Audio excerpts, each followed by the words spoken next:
खांद्यावर भगवा ओठी विठ्ठलाचे नाम, पायी चालण्यातच मिळे जीवनाला धाम. वारी शिकवते प्रेम, सेवा आणि समता, यातच दडलेली आहे खरी मानवता. माऊली तुकोबा निघाले पंढरपुरा, मुखाने विठ्ठल विठ्ठल बोला. सगळ्या माझ्या वारकरी बांधवांना माझा मनापासून नमस्कार. आषाढी वारीच्या खूप खूप शुभेच्छा. नमन माझे त्या प्रत्येक पायाला जे निघाले विठुरायाच्या भेटीला. जोपर्यंत स्वार्थ अहंकार जळत नाही तोपर्यंत परमार्थ कळत नाही. रामकृष्ण हरी. नमस्कार, मी निकिता आपल्या सर्वांचं आपल्या आणखीन एका नवीन व्हिडिओमध्ये अगदी मनापासून स्वागत करते. तर हा व्हिडिओ आहे मॉर्निंग रुटीनचा. पावसाळ्यात टिफिनला काय बनवायचं हा खूप मोठा प्रश्न असतो. कारण एकतर भाज्या महाग असतात आणि त्यात पण पाणी लागल्यामुळे भाज्या व्यवस्थित मिळत पण नाही.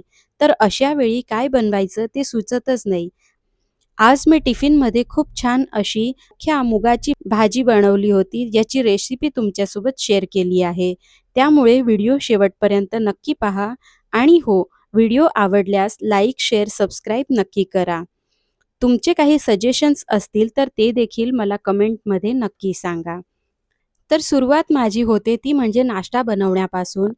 कारण लेकीचा पण टिफिन असतो, तर तिला देखील टिफिन द्यायचा असतो. तर जो नाश्ता मी बनवत असते त्यातूनच तिला टिफिनसाठी पॅक करून देत असते. आज मला नाश्त्यामध्ये आणि लेकीच्या टिफिनमध्ये डोसे द्यायचे होते. त्यामुळे इन्स्टंट असे डोसे मी बनवून घेतले आहेत. सोबतच आमच्यासाठी बाजूला चहा देखील टाकला आहे. हे डोसे जे आहे ते इन्स्टंट म्हणजे तांदळाच्या पिठापासून मी तयार केले आहेत. प्रॉपर असं डोस्याचं बॅटर बनवून मग ते मी सकाळी केलं असं नाही आहे. तर तांदळाच्या पिठात पासूनच जे घावणे आपण बोलतो तर तसेच मी बनवले आहेत.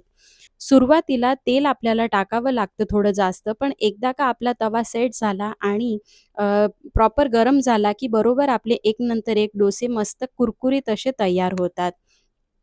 सुरुवातीला एक पळी तेल टाकून आपल्याला हे डोसा बॅटर सगळीकडे पसरवून घ्यायचं आहे आणि त्यानंतर ताट झाकून द्यायचं आहे. म्हणजे आपला डोसा जो आहे तर सगळीकडून छान शिजून जाईल.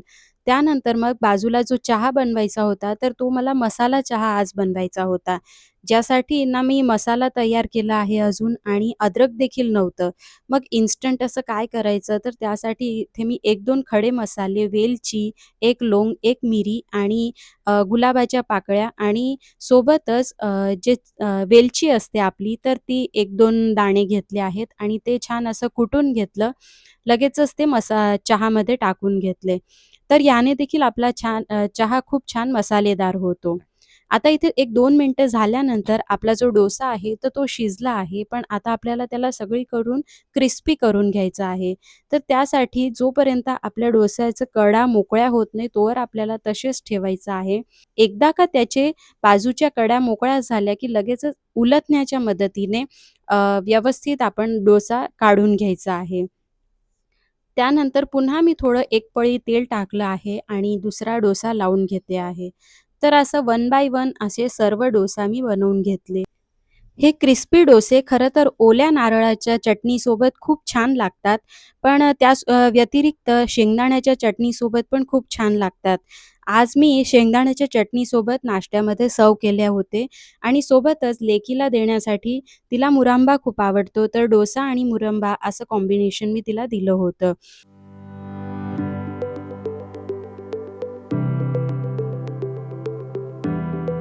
आता टिफिन आणि नाश्त्याचं तर झालं, सोबतच चहा देखील तयार झाला आणि चहा, बिस्किट असं खाऊन घेतलं. त्यानंतर मग डोसे देखील बनवून बाजूला ठेवून घेतले मी. लगेचच मग मिस्टरांचा टिफिन बनवायचा होता, तर त्यासाठी स्वयंपाकाला लागले.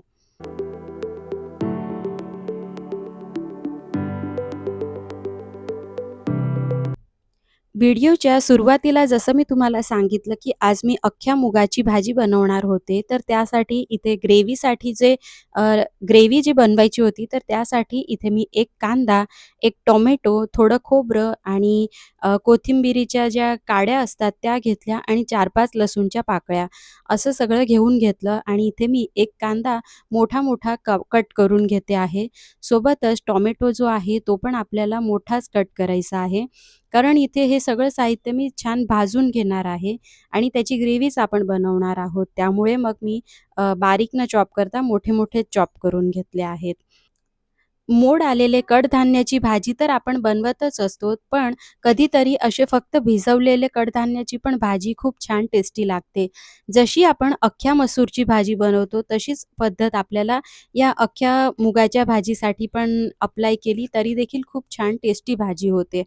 फक्त भाजी जेव्हा आपण सर्व्ह करतो, त्यावेळेला त्यावर जर लिंबू पिळला, तर खूप छान अशी चव येते. सुरुवातीला कांदा भाजायला घेतला आणि कांदा भाजताना एक पळी तेल टाकून घेतलं. आता किचनमध्ये जेव्हा-जेव्हा मी काम करते आणि आवाज आला, की लगेच यांना आपली चाहूल लगेचच लागते. तर बाहेर लगेच काव-काव सुरूच होतं. जे मी डोसे बनवले होते त्यातून एक तुकडा मग छोटे-छोटे बारीक असे तुकडे केले आणि इथे त्याला दिले तर लगेच चोचीत घेऊन पळाला. कांदा व्यवस्थित भाजून झाल्यावर मग मी लगेचच त्याच्यात खोबरं आणि टोमॅटो पण भाजून घेतले. सोबतच कोथिंबिरीच्या काड्या होत्या, तर त्या देखील थोड्या भाजून घेतल्या आणि त्यानंतर मिक्सरमध्ये आपल्याला ही बारीक पेस्ट करून घ्यायची आहे. कढईमध्ये बनवली तरी ही भाजी लगेच होते, पण टिफिनची सकाळी गडबड असते, त्यामुळे शक्यतो मी कुकरमध्येच बनवण्याचा प्रयत्न करत असते. कुकरमध्ये आपण एक शिट्टी घेतली की लगेच ही भाजी तयार होते. त्यामुळे कुकरमध्ये मी थोडं तेल टाकलं आणि त्याच्यामध्ये बेसिक जे मसाले आहेत आपले हळद, तिखट, गरम मसाला आणि धणे जिरे पूड, हिंग असं सगळं साहित्य घेतलं आणि पहिले तेलामध्ये मसाले टाकले. त्यानंतर जे वाटप आपण तयार केलं होतं, तर ते टाकून घेतलं आणि व्यवस्थित फ्राय करून घेतलं. मसाल्याला आपल्या तेल सुटेपर्यंत आपल्याला तो तळून घ्यायचा आहे आणि त्यानंतर मग जे मूग होते, ते अख्खे मूग मी टाकून घेतले. पाण्याची कन्सिस्टन्सी चेक करायची आहे. शक्यतो कडधान्यामध्ये आपण जे पाणी टाकतो, त्याहून थोडं जास्त आपल्याला पाणी टाकायचं आहे. म्हणजेच अगदी 1 वाटी पाणी आपल्याला एक्स्ट्रा टाकायचं आहे. चवीनुसार मीठ टाकलं आणि कुकरचं झाकण लावून घेतलं. एका शिट्टीमध्ये आपली ही भाजी तयार होते. बाजूला मी पोळ्या देखील बनवून घेते. म्हणजे आपली पोळी भाजी लगेचच तयार होईल. आता ही जी भाजी आहे, तर त्याला सेट व्हायला थोडा वेळ लागतो. त्यामुळे भाजी झाल्यावर लगेच गरम-गरम जर आपण सर्व्ह करत असू, तर तसं न करता जसं आपण अख्खा मसूरला थोडा वेळ देतो थंड व्हायला किंवा बिर्याणी असते, तर त्याला आपण कसं थोडा वेळ देतो, की बरोबर ते तांदूळ सेट होतात. त्याच पद्धतीने ह्या भाजीला पण आपण थोडं त्याची वाफ काढून घेतली आणि थंड केली. थोडं कोथिंबीर आणि लिंबू पिळला, की मग ही भाजी खूप छान होते. आणि टिफिनचा जर विषय असेल, तर त्यावेळेस ऑब्व्हियसली आपण या भाज्या प्लेटमध्ये आधी थंड करून घेतो आणि थंड झाल्यावर मगच आपण डब्यात भरत असतो. त्यामुळे मग ही भाजी तेव्हा ऑलरेडी सेट झालेलीच असते. ही भाजी मी टिफिनसाठी आधी बनवली होती, त्यामुळे पाणी थोडं कमीच टाकलं होतं आणि ती कोरडी भाजी मी प्लेटमध्ये आधी काढून घेतली आणि त्यानंतर आमची जी भाजी होती, तर त्याच्यामध्ये थोडं मी गरम पाणी ॲड केलं आणि अशी ग्रेव्हीवाली भाजी तयार केली. प्लेटमधली जी भाजी होती, ती थंड झाल्यावर टिफिनमध्ये भरून घेतली आणि टिफिन असा पॅक करून घेतला.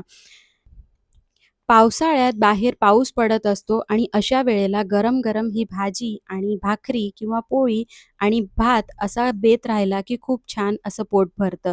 तर मुलांना देखील ही भाजी खूप छान आवडते. माझ्या लेकीला देखील ही भाजी खूप जास्त आवडते आणि याच्यात आपल्याला थोडा ट्विस्ट द्यायचा असं म्हटला, तर आपण त्याच्यामध्ये मॅगी मसाला देखील टाकू शकतो. ज्याने मुलांना जर त्या मॅगी मसाल्याची चव आवडत असेल, तर ती देखील आपण टाकून बनवली तरी देखील खूप छान होते भाजी. लास्टला किचन पूर्ण क्लीन करून घेतलं आणि त्यानंतर मग उंबरठ्याची पूजा, देवपूजा करून घेतली. तर आषाढी एकादशी जवळ येत आहे, त्यामुळे ही छोटीशी झटपट काढता येणारी रांगोळी तुमच्यासोबत शेअर केली. शॉर्ट व्हिडिओला तुम्ही खूप छान प्रतिसाद दिला, त्याबद्दल खरंच तुमचे मनापासून धन्यवाद. आणि अशीच छोटी-छोटी रांगोळी तुम्हाला आवडत असेल, तर माझ्या चॅनलला सबस्क्राईब करायला विसरू नका. चला भेटूया नेक्स्ट व्हिडिओमध्ये. तोपर्यंत बाय बाय.